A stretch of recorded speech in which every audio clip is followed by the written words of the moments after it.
ವಕ್ರತುಂಡ ಮಹಾಕಾಯ ಸೂರ್ಯಕೋಟಿ ಸಮಪ್ರಭ ನಿರ್ವಿಘ್ನಂ ಕುರು ಮೇ ದೇವ ಸರ್ವಕಾರ್ಯೇಷು ಸರ್ವದಾ ನಾರಾಯಣಾಯ ಪರಿಪೂರ್ಣ ಗುಣಾರ್ಣವಾಯ ವಿಶ್ವೋದಯ ಸ್ಥಿತಿಲಯೋ ನೀತಿಪ್ರದಾಯ ಸುರಸೌಖ್ಯ ದುಃಖ ಸತ್ಕಾರಣಾಯ ವಿದದಾಯ ನಮೋ ನಮಸ್ತೆ. ಅಪಾದಮೌಳಿ ಪರ್ಯಂತಂ ಗುರುಣಾಂ ಆಕೃತಿಂ ಸ್ಮರೇತ್ ತೇನ ವಿಘ್ನಾಃ ಪ್ರಣಶ್ಯಂತಿ ಸಿದ್ಧ್ಯಂತಿ ಚ ಮನೋರಥಾಃ. ಹರಿ ಓಂ ಹರಿ ಓಂ ಹರಿ ಓಂ.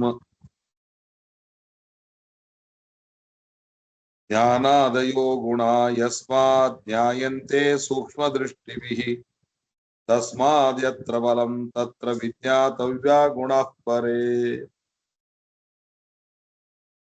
ಭೂಮಿ ಮೇಲೆ ಯಾರು ಹುಟ್ಟಿ ಬರ್ತಾರೋ ಅವರಿಗೆ ಅವರಲ್ಲಿ ಯಾರು ಉತ್ತಮರು ಎಂದು ನಿರ್ಣಯ ಮಾಡುವುದಕ್ಕಾಗಿ ಯಾವುದು ನಮ್ಮ ಕಣ್ಣಿಗೆ ಕಾಣುತ್ತದೋ ಅದರಿಂದ ನಾವು ನಿರ್ಣಯವನ್ನು ಮಾಡಿಕೊಳ್ಳಬೇಕು. ಅದಕ್ಕಾಗಿ ಬ್ರಾಹ್ಮಣ, ಕ್ಷತ್ರಿಯ, ವೈಶ್ಯ, ಶೂದ್ರ ಇವರಲ್ಲಿ ಅವರ ಬಲದಿಂದಾಗಿ ನಿರ್ಣಯವನ್ನು ಮಾಡಿಕೊಳ್ಳುವುದಕ್ಕೆ ಒಂದು ಕಾರಣವನ್ನ ತಿಳಿಸ್ತಾ ಇದ್ದಾರೆ. ಯಾರು ಬಲದೊಳಗ ಜ್ಯೇಷ್ಠರು ಅವರು ಗುಣದೊಳಗೂ ಜ್ಯೇಷ್ಠರು. ಇದು ಪ್ರಧಾನವಾಗಿ ಕ್ಷತ್ರಿಯ. ಉಳಿದವರಲ್ಲಿಯೂ ಉಳಿದ ಬ್ರಾಹ್ಮಣ, ವೈಶ್ಯ, ಶೂದ್ರಲ್ಲೂ ಇದು ಅನ್ವಯಿಸ್ತದೆ. ಯಾಕೆ ಬಲದಿಂದ ಜ್ಯೇಷ್ಠತ್ವವನ್ನು ಹೇಳಿ ಗುಣಗಳು ಅವರಲ್ಲಿ ಇರುತ್ತವೆ ಅಂತ ಹೇಳೋದು ಅಂದರೆ ಬಲ ಕಣ್ಣಿಗೆ ಕಾಣುತ್ತದೆ. ಈ ಜ್ಞಾನ, ಭಕ್ತಿ, ವೈರಾಗ್ಯ ಇವು ಕಣ್ಣಿಗೆ ಕಾಣೋದಿಲ್ಲ.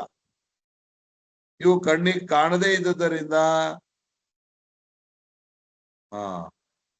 ಫೋಟೋ ಹಾಕಿದ್ರು ನೋಡಿ, ಬ್ರಾಹ್ಮಣ, ಕ್ಷತ್ರಿಯ, ವೈಶ್ಯ, ಶೂದ್ರ. ಜನ್ವಾರ ಅಂತೂ ಕಾಣಿಸ್ತಾ ಇಲ್ಲ, ಅದೇನ್ ಹೊಚ್ಕೊಂಡಾನೆ ಅದೇ ಜನ್ವಾರ ಅಂತ ತಿಳ್ಕೊಳ್ಳೋದಕ್ಕೆ. ಹೌದಲ್ಪ ಅದೇ ಅಲ್ಲ, ಐಡಿಯಾ ಕರೆಕ್ಟ್ ಕೊಟ್ಟಿದಿ. ಸ್ವಲ್ಪ ಜನ್ವಾರ ಒಂದು ಎದ್ದು ಬಂದಿತ್ತಂದ್ರೆ ಬ್ರಾಹ್ಮಣ ಸ್ಪಷ್ಟ ಆಗ್ಬಿಡ್ತಿತ್ತು. ಇಲ್ಲ ಅದು ಜನ್ವಾರ ಟೈಪಿ ಹಾಕೋಣ ನಾವು. ಅಂದ್ರಿಂದ ಈ 4 ಜನರಲ್ಲಿ ಸಾಮಾನ್ಯವಾಗಿ ನಮ್ಮ ಕಣ್ಣಿಗೆ ಕಾಣುವುದು ಬಲ. ಆ ಬಲದಿಂದಾಗಿ ಇವರಲ್ಲಿ ಗುಣಗಳಿರುತ್ತವೆ ಅಂತ ತಿಳಿದುಕೊಳ್ಳೋದು, ಅದನ್ನ ಹೇಳಿದರು. ಅದಕ್ಕಾಗಿ ದೇವತೆಗಳಲ್ಲಿ ಭಕ್ತಿ ಜ್ಞಾನೆ ಅವ್ರನ್ನ ತಿಳ್ಕೊಳ್ಳೋದು. ಉಳಿದವರಲ್ಲಿ ಮನುಷ್ಯರಾಗಿ ತೆಳಗೆ ಬಂದಾಗ ಬಲದಿಂದಲೂ ತಿಳ್ಕೋದು, ಗುಣದಿಂದಲೂ ತಿಳ್ಕೊಳ್ಳೋದು. ಮಣ್ಣಿನ ಪಾಠದಲ್ಲಿ ಹೇಳುವಾಗ ಅದನ್ನು ಹೇಳಿದೆವು. ಬಲಂ ಹಿ ಕ್ಷತ್ರಿಯೇ ವ್ಯಕ್ತಂ ನ್ಯಾಯತೆ ಸ್ಥೂಲ ದೃಷ್ಟಿಭಿಹಿ. ಸ್ಥೂಲ ಅಂದ್ರೆ ಎಲ್ಲರಿಗೂ ಕಾಣೋದು ಬಲ. ಆ ಬಲದಿಂದಾಗಿ ಅವರಲ್ಲಿ ಗುಣಗಳಿವೆ ಅಂತ ತಿಳಿದುಕೊಳ್ಳೋದು. ಜ್ಞಾನಾದಯೋ ಗುಣ ಯಸ್ಮಾತ್ ಯಾವ ಕಾರಣ ಸೂಕ್ಷ್ಮ ದೃಷ್ಟಿಭಿಹಿ, ಸೂಕ್ಷ್ಮ ದೃಷ್ಟಿಗಳಿಂದ ಏನ್ ಕಾಣ್ತದೆ? ಜ್ಞಾನಾದಿಗಳು ಸೂಕ್ಷ್ಮ ದೃಷ್ಟಿ ಕಾಣುತ್ತದೆ. ಬಲ ಸ್ಥೂಲ ದೃಷ್ಟಿಯವ್ರಿಗೆ ಕಾಣಿಸ್ತದೆ. ಸ್ಥೂಲ ಸೂಕ್ಷ್ಮ ವ್ಯತ್ಯಾಸ ರೀ. ಸ್ಥೂಲ ಅಂದ್ರೆ ಎಲ್ಲರಿಗೂ ಕಾಣೋದು. ಈ ನಾವೊಂದು ಹಿಂಗ ಏನೋ ಎತ್ತದೆ ತಕ್ಕಂಡು ಬಲ ಅನ್ನೋದು ಎಲ್ಲರಿಗೂ ಗೊತ್ತಾಗ್ತದೆ. ದೊಡ್ಡರಿಗೂ ಗೊತ್ತಾಗ್ತದೆ, ಬುದ್ಧಿವಂತರಿಗೂ ಗೊತ್ತಾಗ್ತದೆ, ಎಲ್ಲರಿಗೂ ಗೊತ್ತಾಗ್ತದೆ. ಆದರೆ ನಾನು ಒಂದ್ ಏನೋ ಪ್ರಶ್ನೆ ಕೇಳಿದ ಥಟ್ ಅಂತ ಉತ್ತರ ಕೊಟ್ಟ ಅಂದ್ರ ಅದು ಯಾರಿಗ್ ಗೊತ್ತಾಗ್ತದ್ರಿ? ಆ ತರದ ಚಟುವಟಿಕೆ ಇದ್ದು ಬುದ್ಧಿವಂತರು ಯಾರಿದ್ದಾರೋ ಅವ್ರಿಗೆ ಗೊತ್ತಾಗ್ತದೆ. ಅದು ಎಲ್ಲರಿಗೂ ಗೊತ್ತಾಗಲ್ಲ. ಅದು ಚಪ್ಪಾಳಿ ಹೊಡೆದ್ ನೋಡಿ ಉಳಿದವ್ರು ಚಪ್ಪಾಳಿ ಹೊಡೆದ್ ಬೇರೆ ರೀ. ಅವ್ರು ಏನೋ ಕೇಳ್ಕೊಂಡ್ರು ಏನೋ ಉತ್ತರ ಕೊಟ್ರಪ್ಪ ಹಂಗ್ ತಿಳ್ಕೊಳ್ಳೋದು ಬೇರೆ. ಆದ್ರ ಉತ್ತರ ಕೊಂಡು ಇವ್ರ ಹತ್ರ ಜ್ಞಾನ ಬಹಳದ ಅಂತ ಅನ್ನೋದು ಯಾರಿಗ್ ಗೊತ್ತಾಗ್ತದೆ? ಜ್ಞಾನ ಇದ್ದವ್ರಿಗೆ ಗೊತ್ತಾಗ್ತದ. ಬಲದ ಕಾರ್ಯ ಹಂಗಲ್ಲ. ಬಲದ ಕಾರ್ಯ ಬಲ ಇದ್ದವನಿಗೂ ಗೊತ್ತಾಗ್ತದ, ಬಲ ಇಲ್ಲದೆ ಇದ್ದವನಿಗೂ ಗೊತ್ತಾಗ್ತದ. ಇವರು ಬಲಿಷ್ಠರು ಅಂತ ಅನ್ನೋದು ಅದನ್ನ ಹೇಳಿದ. ಅದಕ್ಕೆ ಬಲ ಇದು ಸ್ಥೂಲ ದೃಷ್ಟಿಯಿಂದ ಎಲ್ಲರಿಗೂ ಗೊತ್ತಾಗ್ತದ. ಜ್ಞಾನ ಭಕ್ತ್ಯಾದಿ ಗುಣಗಳು ಸೂಕ್ಷ್ಮ ದೃಷ್ಟಿ ಇದ್ದವರಿಗೆ ಗೊತ್ತಾಗ್ತದ. ಆದ್ದರಿಂದ ತಸ್ಮಾತ್ ಆದ ಕಾರಣ ಯತ್ರ ಬಲಂ ತತ್ರ ಗುಣಾಹ ವಿಜ್ಞಾತವ್ಯ. ಫಲ ಕಂಡಿದೆ ಅಂದ ಮೇಲೆ ಫಲದ ತಕ್ಕಂತೆ ಗುಣಗಳು ಇರುತ್ತವೆ ಅಂತ ತಿಳಿದುಕೊಳ್ಳಬೇಕು. ದೇವೇಶ್ವೇವ ನ ಚಾನ್ಯೇಷು ವಾಸುದೇವ ಪ್ರತೀಪತಃ ಛತ್ರಾದನ್ಯೇಷ್ವಪಿ ಬಲಂ ಪ್ರಮಾಣಂ ಯತ್ರ ಕೇಶವಃ ಪ್ರವೃತ್ತೋ ದುಷ್ಟ ನಿಧನೆ ಜ್ಞಾನ ಕಾರ್ಯೇ ತದೈವ ಚ. ದೇವೇಶ್ವೇವ ನ ಚ ಅನ್ಯೇಷು. ಫಲ ಇದ್ದಲ್ಲಿ ಗುಣ ಇರ್ತದೆ ಅಂತನ್ನುವುದು ಅದಕ್ಕೆ ಹೇಳಿದ್ರು ನೋಡ್ರಿ. ನಿಮ್ಗೆ 2ನೇ ಕ್ಷಣಕ್ಕ ಹಿಂದೂ ಒಂದು ಉತ್ತರ ಕೊಟ್ಟಾರವರು. ಭಕ್ತ್ಯಾದಿಗಳು ಇದ್ದಲ್ಲಿ ಅಂತ ಒಂದು ಶಬ್ದವನ್ನು ಆಡ್ಯಾರ. ಭಕ್ತ್ಯಾದಿಗಳಿದ್ದಲ್ಲಿ ಅಂತ ಒಂದು ಶಬ್ದವನ್ನು ಆಡ್ಯಾರ. ದೇವೇಶ್ವೇವ ಇದು ದೇವತೆಗಳಲ್ಲೇನೆ. ಅಂದ್ರ ಫಲ ಆದ ಅಂದ ಮೇಲೆ ಜ್ಞಾನಾದಿಗಳು ಇರ್ತಾವ ಅಂತ ಅನ್ನೋದ. ಅನ್ಯೇಷು ನ ಬೇರೆಯವರಲ್ಲ, ದೇವತಾತಿರಿಕ್ತರಾದವರಲ್ಲ. ಯಾಕೆ? ಅವರೆಲ್ಲರೂ ಕೂಡ ವಾಸುದೇವ ಪ್ರತೀಪತಃ. ದುರ್ಯೋಧನ, ಜರಾಸಂಧ, ಕಂಸ, ನರಕಾಸುರ ಇವರೇನು ಒಬ್ಬೊಬ್ರು ಸಾಮಾನ್ಯರ?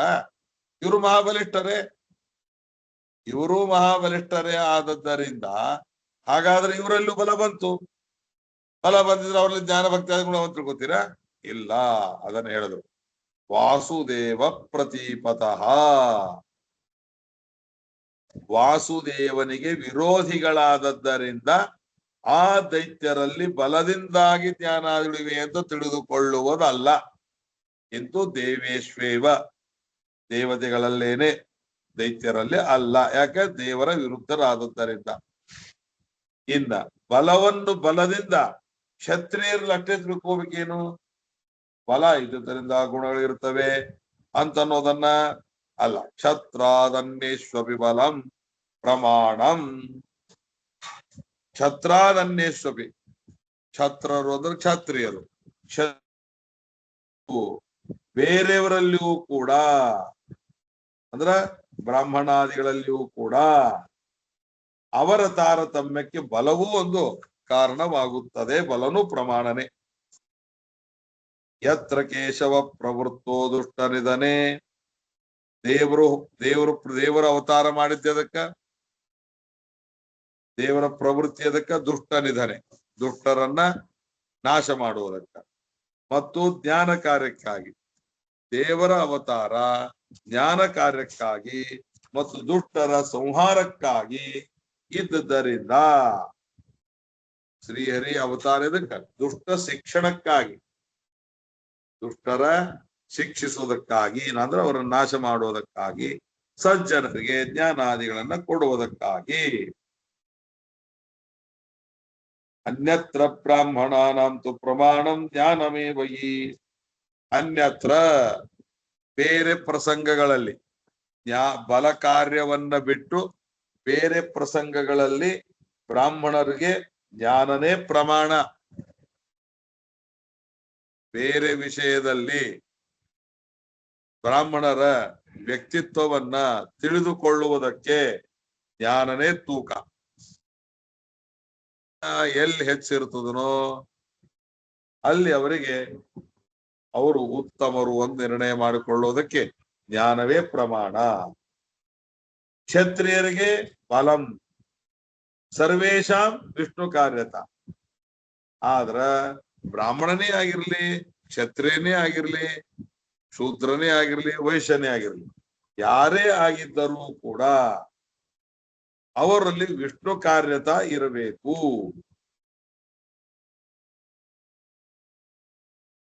ಅಂದ್ರ ಭಗವದ್ಭಕ್ತರಾಗಿರಬೇಕು.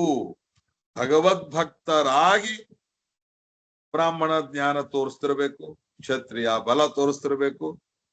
ಅವರವರಿಗೆ ಹೇಳಿದ್ ಬಲ ಎಲ್ಲರಿಗೂ ಸೇಮ್. ಎಲ್ಲರಿಗೂ ಬಲದಿಂದಾಗಿ ಅವರ ಗುಣವನ್ನು ತಿಳಿದುಕೊಳ್ಳೋದು. ಆ ಬಲದ ಜೊತೆಗೆ ವಿಷ್ಣು ಭಕ್ತಿ, ವಿಷ್ಣು ಕಾರ್ಯತ ಇರಬೇಕು. ವಿಷ್ಣು ಕಾರ್ಯತ ಇತ್ತು ಅಂತಂದರೆ ಅದು ವಿಷ್ಣು ಕಾರ್ಯತ ಅಂದ್ರೆ ವಿಷ್ಣು ಭಕ್ತಿ. ವಿಷ್ಣುವಿನ ಕಾರ್ಯವನ್ನು ಮಾಡುವುದಕ್ಕೆ ಅವರ ಸಾಧನೆ ಇರಬೇಕು. ಅಂದಾಗ ಮಾತ್ರ ಅವರ ಬಲವನ್ನು ನಿರ್ಣಯ ಮಾಡಿಕೊಳ್ಳಿಕ್ಕಾಗುತ್ತದೆ. ವಿಷ್ಣೋ ಕಾರ್ಯಂ ಯೇಭ್ಯಾಸ್ತೆ ವಿಷ್ಣು ಕಾರ್ಯಾಃ ತೇಷಾಂ ಭಾವಃ ವಿಷ್ಣು ಕಾರ್ಯತಾ. ಹಾಗಾದ್ರೆ ಏನಾಯ್ತ್ರಿ, ಧ್ಯಾನ ಭಕ್ತ್ಯಾದಿಗಳನ್ನ ಮುಖ್ಯವಾಗಿ ನಿರ್ಣಯಿಸಲು ಭಗವಂತನಿಗೆ ಅವರು ಸೇವೆ ಮಾಡ್ತಿರಬೇಕು. ಭಗವತ್ ಸೇವೋಪಯುಕ್ತವಾಗಿ ಅವರ ಬಲ ಜ್ಞಾನ ಇತ್ತು ಅಂದ್ರೆ ಅದು ಸಾರ್ಥಕ, ಇಲ್ಲ ಅಂದ್ರೆ ಉಪಯೋಗವಿಲ್ಲ. ಬ್ರಾಹ್ಮಣರಿಗೆ ಬೇರೆ ವಿಷಯದಲ್ಲಿ ಅವರ ಜ್ಞಾನವೇ ಪ್ರಮಾಣ, ಕ್ಷತ್ರಿಯರಿಗೆ ಬಲನೇ ಪ್ರಮಾಣ. ಅವರಿಗೆ ಜ್ಞಾನ ಇವರಿಗೆ ಬಲ ಅಂದ ಮಾತ್ರಕ್ಕ ವಿಷ್ಣು ಭಕ್ತಿ ಇರಬಾರ್ದಂತಲ್ಲ. ಸರ್ವೇಶಾಂ ವಿಷ್ಣು ಕಾರ್ಯತ, ಎಲ್ಲರಿಗೂ ಸಕಲರಿಗೂ, ಬ್ರಾಹ್ಮಣ ಕ್ಷತ್ರಿಯ ವೈಶ್ಯ ಶೂದ್ರ ಸಕಲ ಮಾನವರಿಗೂ ಪ್ರಮಾಣ ವಿಷ್ಣು ಕಾರ್ಯತ ಇರಬೇಕು, ವಿಷ್ಣು ಭಕ್ತಿ ಇರಬೇಕು. ಕೃಷ್ಣ ರಾಮಾದಿ ರೂಪೇಶು ಬಲ ಕಾರ್ಯೋ ಜನಾರ್ದನ ದತ್ತವ್ಯಾಸಾದಿ ರೂಪೇಶು ಜ್ಞಾನ ಕಾರ್ಯಸ್ತಥಾ ಪ್ರಭು. ಭಗವಂತನ ಅವತಾರಗಳು ಯಾವ್ಯಾವ ಅವತಾರಗಳು ಯಾವ್ಯಾವದಕ್ಕಾಗಿ ಬಂದದ್ದು ಅನ್ನುವುದನ್ನ ಹೇಳ್ತಾರೆ. ಕೃಷ್ಣ ರಾಮ ಇವೇ ಮೊದಲಾದ ಏನು ರೂಪಗಳವಲ್ರಿ, ಇವು ಬಲ ಕಾರ್ಯ. ಬಲ ಕಾರ್ಯ ಅಂದ್ರ ದೈತ್ಯ ಹನನ, ಭೂಭಾರ ಹರಣ, ಅದೇ ಅದಕ್ಕೆ ಅವತಾರ ಪ್ರಯೋಜನ. ಹರಣ, ಭೂಮಿಗೆ ಭಾರರಾದ ದೈತ್ಯರನ್ನ ಸಂಹಾರ ಮಾಡೋದು ಬಲದ ಕಾರ್ಯ. ಅದಕ್ಕಾಗಿ ರಾಮಕೃಷ್ಣಾದಿ ರೂಪಗಳೆಲ್ಲ ಬಲ ಕಾರ್ಯ.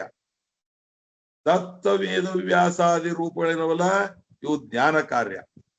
ಜ್ಞಾನಕ್ಕಾಗಿ ಅವತಾರ ಮಾಡಿದ್ದು ದತ್ತಾತ್ರೇಯ, ವೇದವ್ಯಾಸ ಮೊದಲಾದ ರೂಪಗಳು. ಮತ್ಸ್ಯ ಕೂರ್ಮ ವರಾಹಾಸ್ಯ ಸಿಂಹ ವಾಮನ ಭಾರ್ಗವಾಹ ರಾಘವ ಕೃಷ್ಣ ಬುದ್ಧೌ ಚ ಕೃಷ್ಣ ದ್ವೈಪಾಯನಸ್ತತ ಕಪಿಲೋ ದತ್ತ ಋಷಭೋ ಶುಂಶುಮಾರೋ ರುಚೇತ್ಸುತಃ ನಾರಾಯಣೋ ಹರಿಕೃಷ್ಣ ತಾಪಸೋ ಮನುರೇವ ಚ ಮಹಿದಾಸಸ್ತಥಾ ಹಂಸ ಸ್ತ್ರೀರೂಪೋ ಹಯಶೀರ್ಷವಾನ್ ತಥೈವ ಬಡವಾ ವಕ್ತ್ರಃ ಕಲ್ಕಿ ಧನ್ವಂತರಿ ಪ್ರಭು ಇತ್ಯಾದ್ಯಾಃ ಕೇವಲೋ ವಿಷ್ಣುಃ ನೈಷಾಂ ಭೇದಃ ಕಥಂಚನ.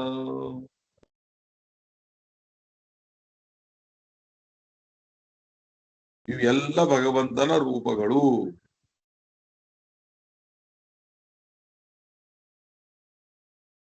ಕೃಷ್ಣ ದ್ವೈಪಾಯನ ಅಂದ್ರೆ ಕೃಷ್ಣ ದ್ವೈಪಾಯನ ಅಂದ್ರೆ ವೇದವ್ಯಾಸ ದೇವರು.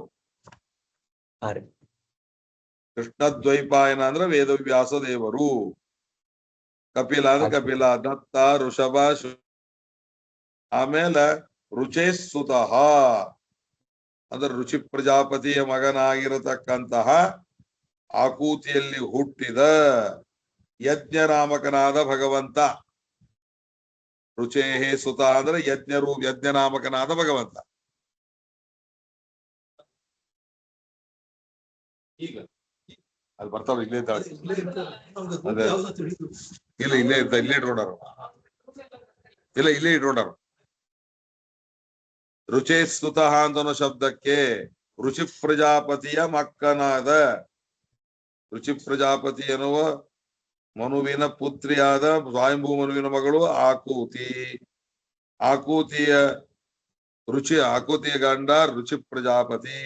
ಆ ರುಚಿ ಪ್ರಜಾಪತಿಯಲ್ಲಿ ಅವತಾರ ಮಾಡಿ ಬಂದವನೇ ಯಜ್ಞನಾಮಕನಾದ ಭಗವಂತ.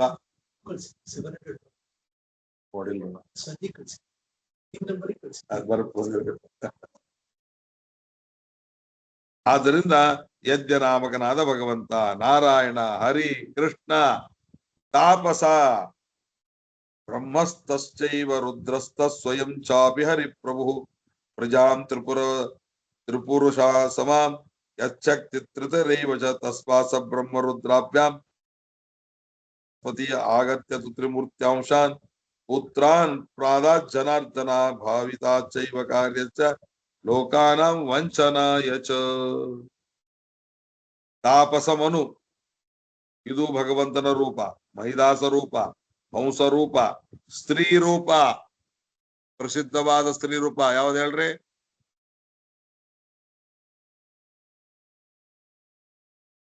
ಶ್ರೀರಾಮ್ ಮಠದವರ ಭಗವಂತನ ಸ್ತ್ರೀ ರೂಪ ಯಾವುದು? ಅದೇ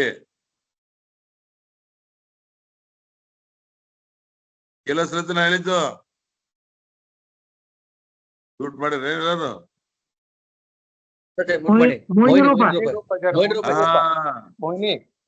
ಮೋಹಿನಿ ರೂಪ ಅದು ಭಗವಂತನ ರೂಪನೇ. ಹಯಶೀರ್ಷ ಅಂದ್ರೆ ಹಯಗ್ರೀವ. ಮೋಹಿನಿ ಹಯಗ್ರೀವ. ಆಮೇಲೆ ವಡವಾನಲ ಅಂತ ಒಂದು ರೂಪ, ಕಲಿಕಿ ರೂಪ, ಧನ್ವಂತರಿ ರೂಪ. ಇವೆಲ್ಲವೂ ಭಗವಂತನ ಸಾಕ್ಷಾತ್ ರೂಪಗಳು. ಈ ರೂಪಗಳಲ್ಲಿ ಏನೇನೇನೇನೇನೇನು ವ್ಯತ್ಯಾಸವಿಲ್ಲ, ಎಳ್ಳಷ್ಟು ವ್ಯತ್ಯಾಸವಿಲ್ಲ. ವಿಷ್ಣು, ಈ ಎಲ್ಲ ರೂಪಗಳು ಕೇವಲ ವಿಷ್ಣುವಿನ ರೂಪಗಳೇ, ಕೇವಲ ವಿಷ್ಣುವಿನ ರೂಪವೇ.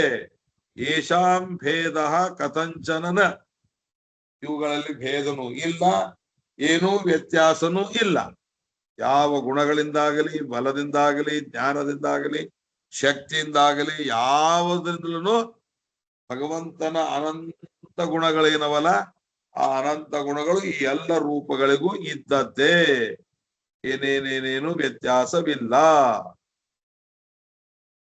ನ ವಿಶೇಷೋ ಗುಣೈ ಸರ್ವೈ ಬಲ ಜ್ಞಾನಾದಿವೇ ಕ್ವಚಿತ. ಅದಕ್ಕೆ ಒಂದು ಪ್ರಮಾಣ ಕೊಡ್ತಾರೆ. ಏಕರೂಪೋಪಿ ಭಗವಾನ್ ಬಹುರೂಪ ಇವೇಯತೆ. ಒಬ್ಬನೇ ಆಗಿದ್ದರೂ ಅನೇಕ ರೂಪವನ್ನು ತಾಳ್ತ. ಹಂಗ್ಯಾಂಗ್ ಶಕ್ತಿ ರೀ? ಅಚಿಂತ್ಯ ಐಶ್ವರ್ಯ ರೂಪತ್ವ. ಅಚಿಂತ್ಯ ಐಶ್ವರ್ಯದ ಭಗವಂತನಲ್ಲಿ ಇರುವ ಸಾಮರ್ಥ್ಯ ಅದು ಯಾರಿಗೂ ಊಹಾ ಮಾಡ್ಲಿಕ್ಕೆ ಸಾಧ್ಯ ಇಲ್ಲ. ಅಂತಹ ಸಾಮರ್ಥ್ಯ ಭಗವಂತನಿಗೆ. ಅದಕ್ಕಾಗಿ ಭಗವಂತ ಎಲ್ಲ ರೂಪವನ್ನು ಒಬ್ಬನೇ ಆಗಿದ್ದರೂ ಅಷ್ಟು ರೂಪವನ್ನ ತಾಳುತ್ತಾನೆ.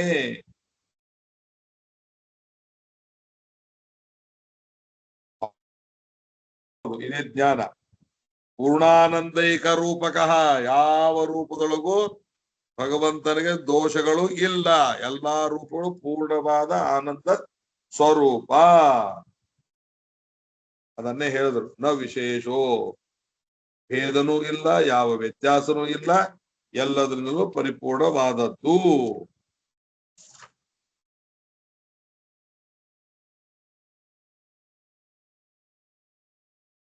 ಈ ವಡವ ಅಂತದಲ್ಲ, ವಡವಾಗ್ನಿ ಅಂತ ಒಂದು ರೂಪ ಭಗವಂತಂದು.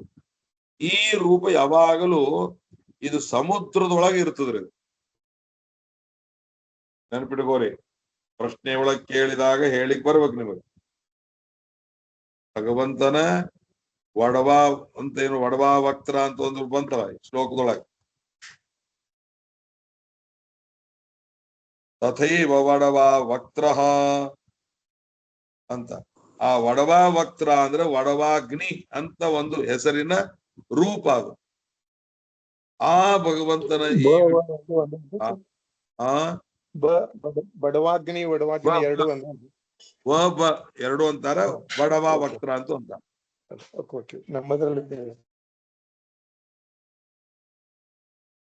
ವನು ಅಲ್ಲಲ್ಲಿ ವ್ಯವಹಾರ ಮಾಡ್ಯಾರ, ಆದ್ರೆ ಬಡವಾ ವಕ್ರನೇ. ಬಡವಾ ವಕ್ರ ಅಂದ್ರ ಬಡವಾಗ್ನಿ ಅಂತ ಅನ್ನುವ ಒಂದು ರೂಪ. ಅದು ಭಗವಂತನ ರೂಪ. ಅದು ಸಮುದ್ರದೊಳಗೇನೆ ಯಾವಾಗಲೂ ಇರೋದು. ಭೂತಾದಿಭೂತೋಂಬುದಾನಿ ವದ್ದೆ ಭೂತ್ವಾ ಹರಿರ್ ಸರ್ವ ಹರೋತಿ ಧಾಮ್ನ ಅಗಾಧ ಮಂಬೋ ವಿದದಾತಿ ಭಸ್ಮ ಯೋಸಾ ಬಾಡವಾಗ್ನಿಂದ್ರ ಹರಿರ್ ವಿಚಿಂತ್ಯ. ಅದಕ್ಕೊಂದು ಕರ್ಮ ನಿರ್ಣಯದಲ್ಲಿ ಶ್ರೀಮದಾಚಾರ್ಯರು ಒಂದು ಪ್ರಮಾಣ ಕೊಟ್ಟಾರ. ಏನ್ ಪ್ರಮಾಣ ಅಂದ್ರ, ನೀರಿನ ಸಮುದ್ರದ ಮಧ್ಯದಲ್ಲಿ ಇದ್ದು ಇಡೀ ಸಮುದ್ರದ ನೀರನ್ನು ಪ್ರಸಂಗ ಬಂದಾಗ ಭಸ್ಮ ಮಾಡಿ ಸುಟ್ಟು ಹಾಕುವ ರೂಪ ಇದು. ಅದಕ್ಕಾಗಿ ಬಡವಾಗ್ನಿ ಅಂತ ಕರೀತಾರೆ. ಬಡವಾಗ್ನಿ ಅಂತೂ ಕರೀತಾರ, ವಡವಾಗ್ನಿ ಅಂತೂ ಕರೀತಾರೆ, ಬಾಡವಾಗ್ನಿ ಅಂತ. ಅದು ಮಂಗ್ಯ ಬಂದ್ ಮಾಡಿದ್ರು. ಬಾಡವಾಗ್ನಿ ಅಂತ ಕರೀತಾರೆ. ಬಾಡವಾಗ್ನಿ ಅನ್ನೋ ರೂಪದ ಹೆಸರೇನ್ರಿ?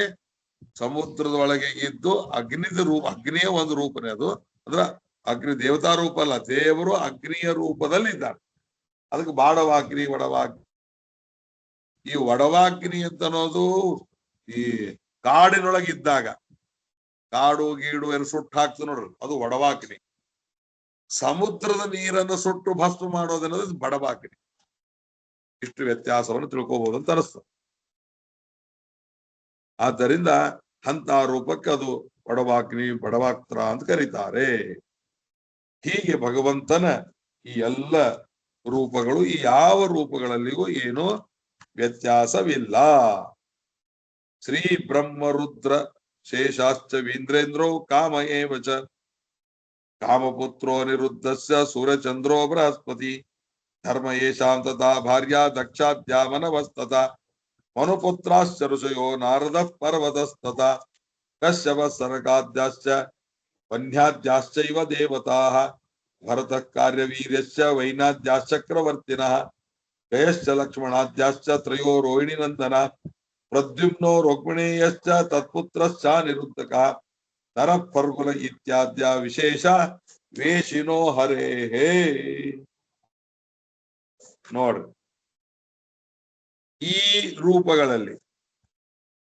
ರೂಪಗಳಲ್ಲಿ ಭಗವಂತನ ವಿಶೇಷ ಸನ್ನಿಧಾನ ಇರ್ತದೆ.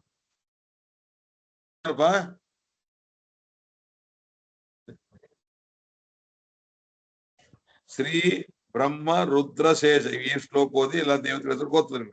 ಇವರಲ್ಲಿ ಭಗವಂತನ ವಿಶೇಷಾವೇಶಿನೋ ಹರೇಹೇ.